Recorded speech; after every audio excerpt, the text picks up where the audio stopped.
Bonjour, c'est Dongo, le cobaye du Christ. Ok, aujourd'hui, je vais vous parler de la puissance de la prière Notre Père qui est aux cieux.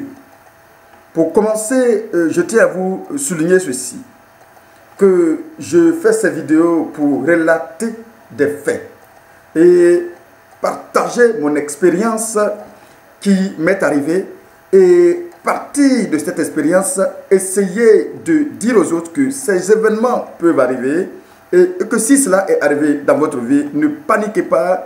Je pense que c'est Dieu qui a été là le jour où moi-même j'ai été persécuté et ce qui est, disons, invraisemblable pour le commun de mortels d'ailleurs, ce Dieu-là va te sortir de la même situation. Alors, la prière Notre Père qui est aux cieux que je vais vous dire aujourd'hui, que je vais essayer de vous parler aujourd'hui, est une prière que je ne connaissais pas. Je vais dire clairement, pour commencer, je vous invite d'abord à aller regarder pour mieux comprendre la suite de cette chaîne, pour mieux comprendre la suite de ces différentes vidéos que je vais vous présenter. Il faut obligatoirement partir par le début en regardant cette vidéo que j'ai intitulée « Comment Jésus m'a délivré de la mort certaine » et surtout aussi regarder que faire la vidéo que j'ai faite, que j'ai intitulée « Que faire face aux persécutions diaboliques ». Quand je parle de persécution diabolique, c'est persécution diabolique physique, oui, spirituelle, mentale. En fait, c'est de ça que je parle. Ce sont des choses qui peuvent arriver et qui arrivent encore. Oui, je vous le dis parce que j'en ai été victime de ces choses-là. Et c'est pourquoi je me suis porté garant de faire cette vidéo pour essayer d'expliquer encore et encore, pour que ceux qui veulent entendent bien sûr.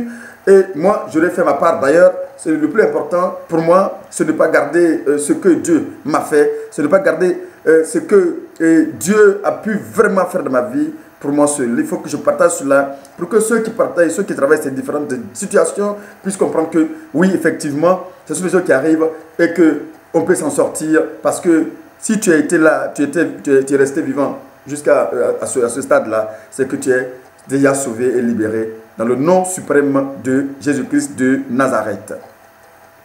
La prière Notre Père qui est aux cieux, c'est la prière la plus puissante, je dis bien la prière la plus puissante que toute personne doit connaître obligatoirement. Je le dis, que tu sois païen, que tu sois animiste, que tu sois... Mais il faut que tu saches que c'est la prière la plus puissante, cette prière qui terrifie n'importe quel esprit malin. C'est la prière Notre Père qui est aux cieux. Arrêtons par méconnaissance de faire des interprétations bibliques avec notre propre pensée plus souvent pour induire les gens en erreur. Non, la prière Notre Père qui est aux cieux n'est pas une prière catholique. La catholique n'a jamais écrit cette prière en aucun cas. C'est la prière qui est tirée de l'évangile de Matthieu chapitre 6. Et cette prière, c'est la prière que Dieu, Jésus-Christ lui-même, nous a enseignée avant de partir. Alors, donc, il faut que chacun de nous comprenne que cette prière n'a jamais été la prière de l'Église catholique et que c'est la prière de Jésus-Christ lui-même. Et que tu dois le connaître, que tu sois païen, tu dois le connaître. Que tu sois chrétien, il faut connaître cette prière. Tu dois la connaître, je t'en prie.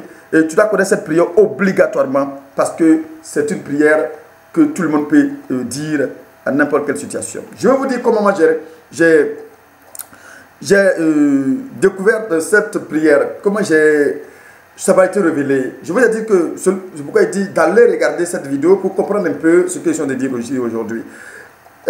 Lors de cette attaque spirituelle que j'ai pu subir, que j'ai raconté dans ce témoignage, et il a été révélé cette prière à moi ce jour-là. Ce jour, lorsque cela était arrivé, la voix me dit, prie, pour comprendre, tu vas mieux comprendre si tu regardes la vidéo que je t'ai demandé d'aller regarder. La voix me dit, prie, sachant que j'étais un des athées, un des païens les plus notoires, qui ne croyais pas, je vivais ma vie à 100 à l'heure, et je n'ai pas manqué de le dire dans toutes ces différentes vidéos. Alors je ne croyais pas en ces choses-là, moi, en fait. Alors ce jour-là, la voix me dit, prie, Et je ne sais même pas quelle prière qu'il faut prononcer. Quelqu'un qui n'a même pas d'exercice de prière, qui n'a jamais essayé de prier en tant que tel. Comme tout le monde, on pense que prier à l'époque, c'est parler de ce que nous voulons, c'est ce que nous pensons, malheureusement. Et beaucoup de personnes nous croient aujourd'hui que le mot prier, c'est dire ce que toi tu veux. Non, je suis désolé, je vais vous décevoir en disant cela. Ce n'est pas comme ça la prière se fait. Vous aurez le temps, j'aurai le temps aussi effectivement d'expliquer et de dire ce que moi aussi m'a été enseigné durant toutes ces périodes très difficiles. J'aurai le temps d'expliquer et de dire comment j'ai compris cette histoire de prière en réalité. Alors, cette prière, notre Père qui est aux cieux, c'est cette prière qui m'a été imposée d'une manière ou d'une autre, sachant que je ne connaissais pas cette prière en réalité. Cela m'a été imposé ce jour-là à l'intérieur de moi. Tu me dis, prie. Et du coup, c'est cette prière qui est sortie seule de ma bouche. Et j'ai commencé à dire, notre Père que je suis. Voici comment, même à peine même que j'arrive au milieu de cette prière, que je ne maîtrisais pas réellement, et il y a une boule qui sort de ma poitrine qui m'empêchait de manger.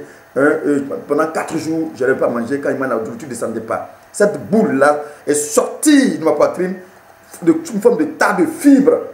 C'est sorti de ma poitrine et c'est tombé de l'autre côté là-bas. Et c'est ce jour-là, je pense que j'ai vu le mystère de Dieu se manifester devant moi et vis-à-vis sur mes yeux. Oui, c'est invraisemblable pour le commun des mortels. Ah mais oui, malheureusement, c'est une triste réalité.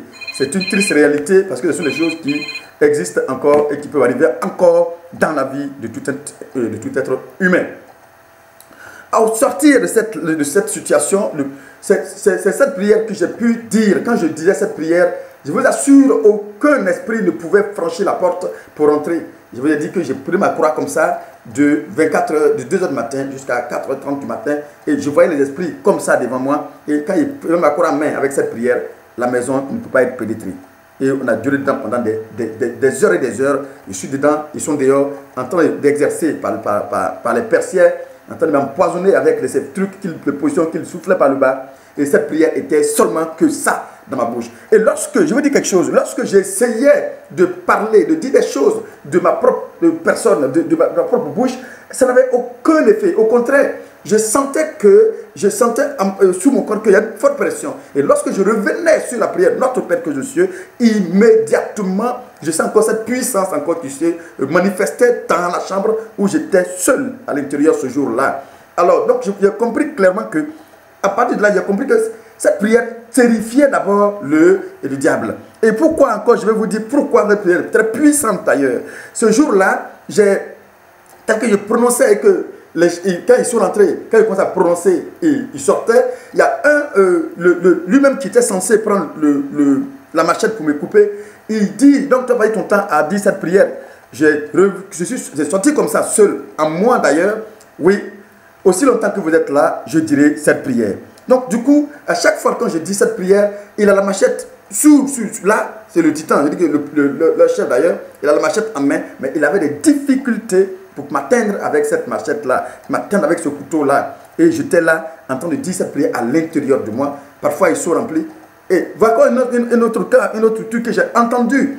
Et ceux qui étaient ici, sur mon lit, j'ai dit bien, pour comprendre, il faut regarder fortement cette vidéo, l'autre vidéo, pour mieux comprendre.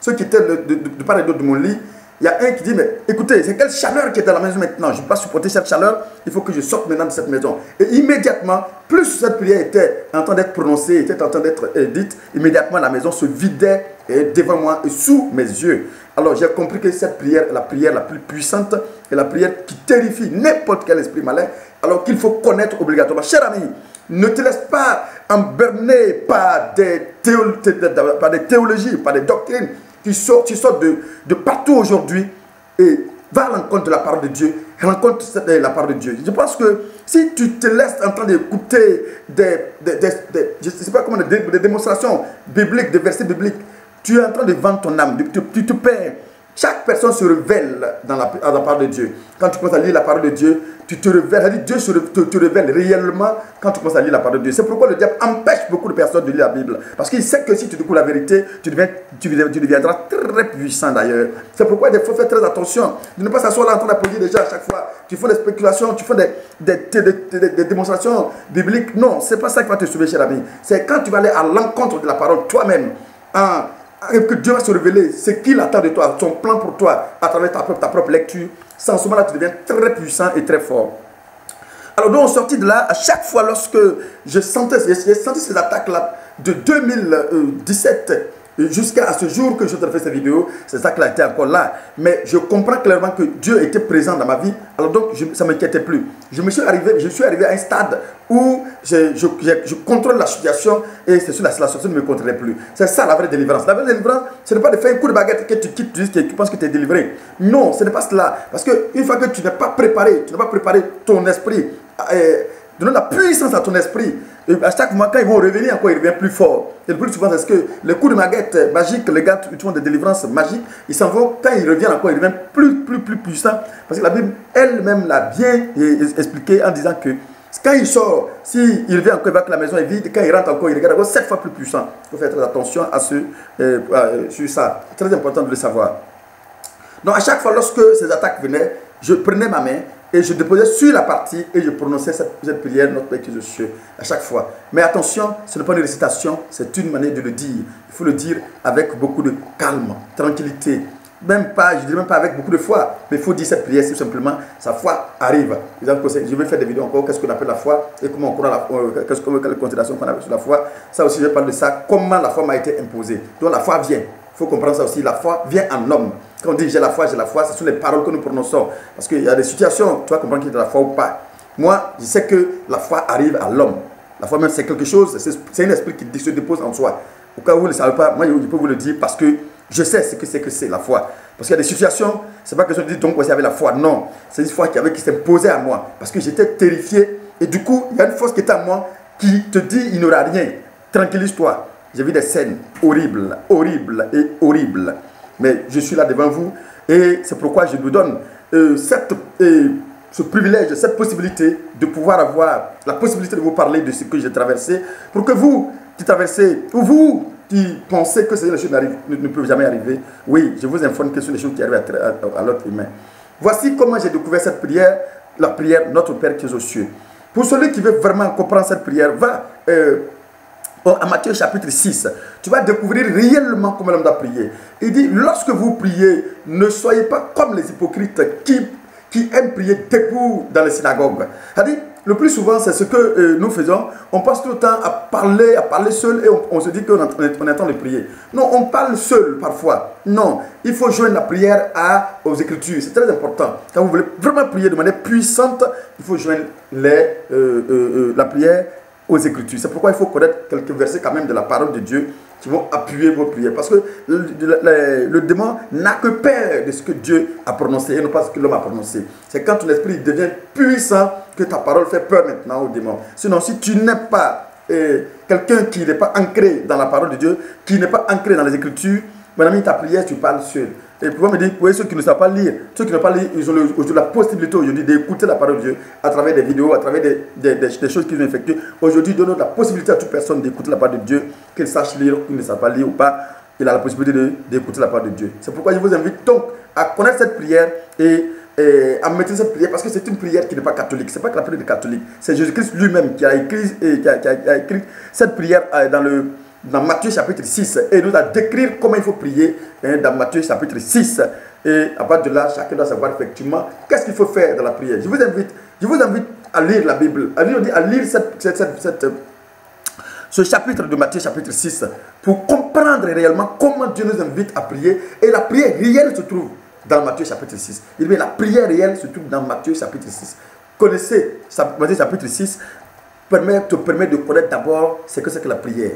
C'est-à-dire du début, quand tu lis Matthieu chapitre 6, du début jusqu'à la fin, tu comprends que parfois tu parles seul. Parce que là, on te dit clairement ce qu'il faut faire quand on dit je suis en train de prier. Ce qu'il faut éviter. Parce qu'il dit, Matthieu chapitre 6, verset 5 ici, il a dit, lorsque vous priez, ne soyez pas comme les hypocrites qui aiment à prier debout dans les synagogues et au coin des rues pour être vus des hommes. Excusez-moi, je vous le dis en vérité, ils reçoivent leur récompense. Vous savez, la prière, c'est pas. Il continue en disant, au verset 6, en disant, mais quand vous priez, quand tu pries, entre dans ta chambre, ferme la porte et prie. Ton Père qui est dans les lieux célestes, dans les lieux secrets, et ton Père qui voit dans le secret te le rendra. Vous allez voir des parties comme ça tellement intéressantes dans cette prière, dans ce chapitre, que vous allez comprendre effectivement que la prière n'est pas ce que nous pensons dire plus souvent. Il dit, au chapitre 7, il dit, au verset 7, il dit comme ça, en priant, ne multipliez pas de vaines paroles. Vaines paroles, c'est ce que je disais tout à l'heure. Parfois, on se met quelque part en train de parler seul et on pense qu'on est en train de prier. Non, on parle seul. On parle seul et on parle seul. Il dit, ce sont les païens, comme les païens, qui s'imaginent qu'à force de paroles, ils seront exaucés. Ne leur ressemblez pas. Et ne leur ressemblez pas, car votre Père sait de quoi vous avez besoin avant même que vous le lui demandiez. Vous savez, avant même que quand je suis venu tomber sur ce chapitre et j'ai commencé à lire ce chapitre, j'étais tellement dépassé. J'ai dit, mais écoutez, Dieu parle avant même que les choses arrivent. C'est parce que tu n'as pas encore parcouru la Bible. C'est-à-dire ta vie, tu seras relatée si tu as commencé à parcourir la Bible. De chapitre de la Genèse jusqu'à l'Apocalypse. Cher ami, si tu as commencé à parcourir la Bible, ta vie, tu seras révélée à l'intérieur. Tu n'as pas besoin d'un prophète pour le faire, ni d'un pasteur pour le faire, ni de qui que ce soit. Non, tu as besoin de toi-même, ta volonté personnelle à t'intéresser à la chose de la parole de Dieu. Il n'y a que ça qui nous enseigne. La prière la plus puissante, c'est la même qu'il faut connaître obligatoirement. Que moi je te conseille de connaître à travers mon expérience personnelle. Ça chasse n'importe quel démon. Quand même tu te sens touffu, troublé, commence d'abord par ça. Et ne dis pas autre phrase sans passer par là. Moi par exemple, je commence ma prière, notre Père que je suis, avant même de dire n'importe quelle chose, mes besoins personnels. Même en disant cette prière, même tu as senti que tous tes besoins personnels sont à l'intérieur d'ailleurs. Tout ce que tu veux à l'intérieur de la prière, notre Père que je suis. C'est parce qu'on pense qu'on a besoin de prononcer des phrases nous-mêmes, sinon tout à l'intérieur. Lisez chapitre 6, vous comprendrez clairement que tout à l'intérieur. Et aujourd'hui, je suis heureux d'être devant vous parce que là encore, j'ai dit, il y aura grâce à Dieu parce que moi, je suis en train de vivre encore. Et Dieu a fait grâce que je sois devant vous. Je vous partage mon expérience dans cette vidéo. Et je vous partage mon expérience sur cette chaîne. Abonnez-vous. Abonnez-vous, je vous en prie, pour que beaucoup de personnes puissent rentrer en contact à cette vidéo. Parce que plus vous êtes abonnés, plus YouTube connaît et plus YouTube peut partager. Je veux que cela puisse parcourir le monde entier pour aider le maximum de personnes, je vous en prie. Partage cette vidéo si tu es dessus. Et invite-les aussi à regarder les autres vidéos qui vont vous permettre de comprendre ce que c'est que le monde spirituel et les choses qui peuvent arriver à l'être humain aujourd'hui afin de les soutenir quand cela arrive. Encore une fois, je vais m'arrêter là pour ne pas faire de longues vidéos parce que je sais que les youtubeurs n'aiment pas trop trop longues vidéos. Alors je vous laisse aujourd'hui là, mais à bientôt, très bientôt pour d'autres vidéos parce que beaucoup reste à dire. Beaucoup reste à dire. Abonnez-vous et soutenez cette chaîne en vous abonnant tout simplement et surtout en partageant. Merci, à bientôt pour une autre vidéo.